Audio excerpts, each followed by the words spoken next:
Happy Sunday, everyone.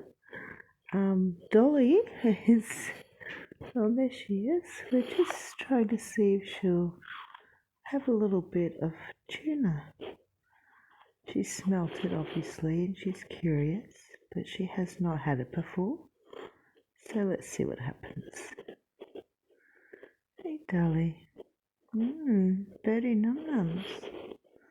Treat, treat. Peekaboo treat. Okay, this might help.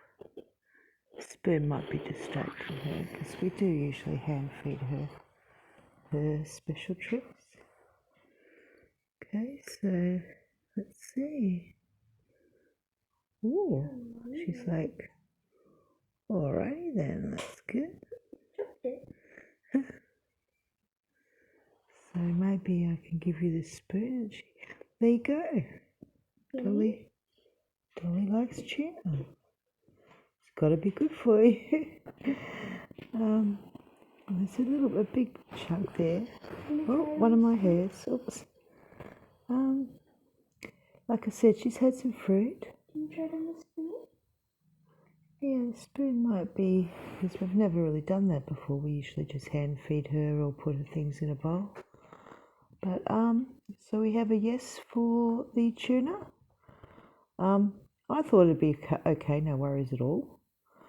But Alex said, oh, let's Google it. I'm thinking, well, she's a bird, and birds like to eat fish and seagulls, and surely.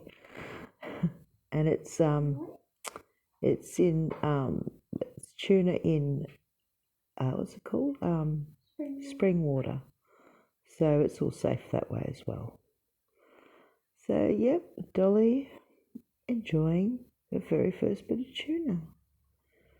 And I love it, so obviously that's our new treat. Trying to teach a treat. Oh, there's my tuna. I was actually making a tuna toasty. So that's a treat, Dolly. Treat. And that's a word we're working on. Treat and thank you. Right, thank you, Dolly. Goodbye, good people. Bye for now.